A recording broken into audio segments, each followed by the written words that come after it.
But I didn't really consciously think about that when I was growing up. I didn't. So now as a parent, grandparent, I think about, wouldn't it be nice if these kids started thinking about that early? My name is Tom Ashburn, and this is my advice.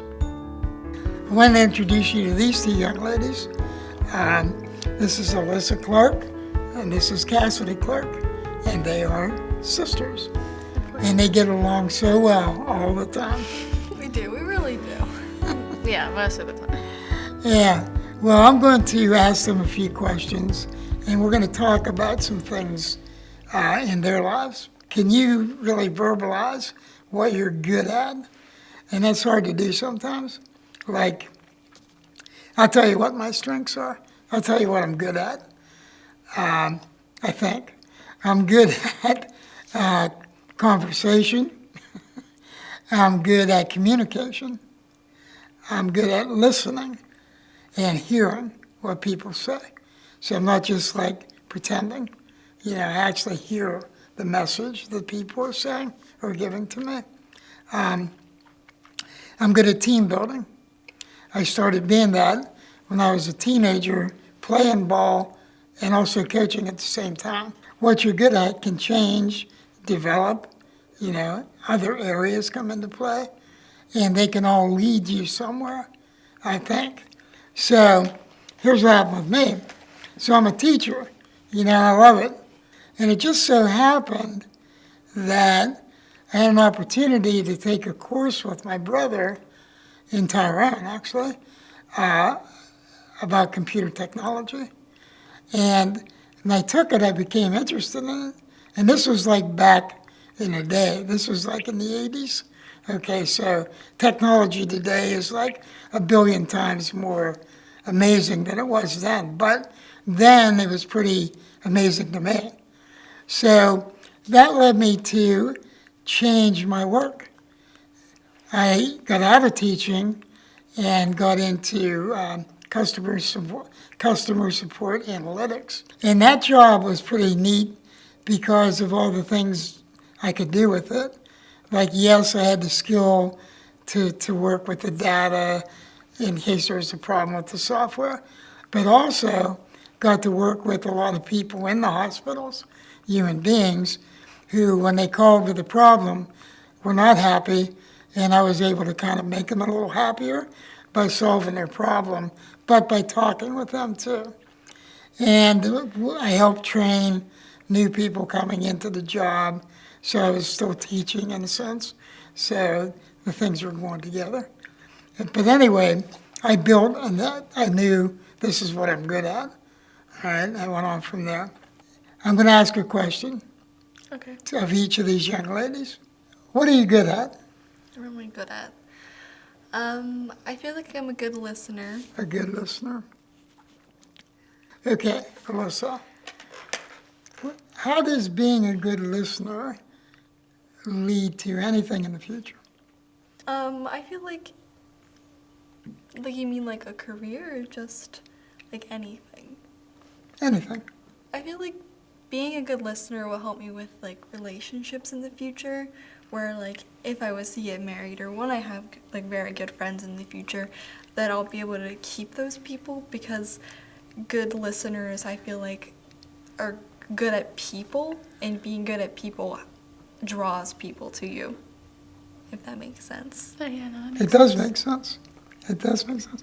Would being a good listener have any value when, let's say, searching for a job? I guess if you wanted to go into like human care services, like if I wanted to be like a psychologist, or if I wanted to work with children or elderly people, because you're like good at listening, you're good at helping those people. Or even like in the medical field or something, working with people who are sick. Okay. Cass, Papa. what are you good at? I'm very rational. I like to make people laugh. I feel like I'm pretty friendly most of the time. I feel like I understand, like, people. Like, I might not like most of them, but feel like I understand them, and I see past like basic stuff. Like I can see a person.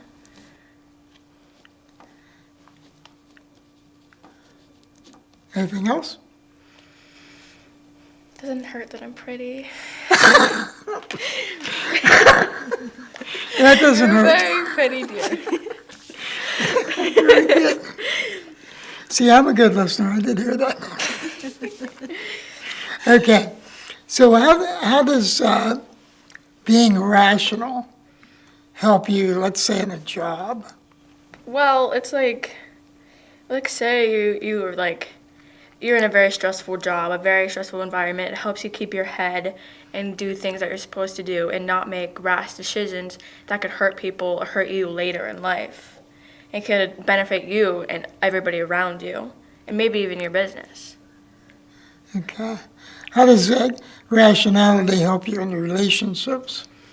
Helps you not to lose your temper at like your significant other, or like even like if I'm at a hurt, then I can ration it through, and make sure I don't do anything drastic, like just all of a sudden. Like I need to like think things through, figure it out, and then act. Okay. Very good. This is hard because you're 16, you're 15. Mm-hmm. Do you have any plans for the future? Oh God. I definitely want to go to college. Not just because I feel like I have to go to college, but I want to go to college. Because as I said earlier, I like to learn and I want to learn more. But I also feel like it's a good opportunity before like just going out into the world. Like I feel like it like eases in a little bit. But after that, no clue. You're smart. You could figure it out. How about you? I just want to be a good person. That's really my main goal. Learn a lot and be a good person. That's really my goal. That's very good. It's very vague too, but It's very big. Hey, you can make it work for anything. yeah, honestly. Yeah. Money. Okay, you've just heard from two young, I think, wonderful human beings Thank you. who have, I think, great thoughts. They do think about what they're good at, and what they're good at, I think, is going to lead them to quite a life in the future, and I think they're going to be happy and successful and all that. But it's not just for young people or, younger people to think about these things. I think we all need to think of what we're good at and try to build on that. I mean, I'm not a great example where, because I'm so successful making billions of dollars. But I did do a lot of changes in my life. But the nice thing about changes I made were I always went from happy to happier, from feeling accomplished to feeling more accomplished, and maybe changing what bored me at this point in my life to what excites me, in the next phase of my life. All right. I think that's important for all of us to think about. If I'm giving you my words of wisdom, it's find the life of happiness through every aspect of your life, through your work, through your relationships, friendships, everything. And then, if you can go home and be happy every night, that's a wonderful thing.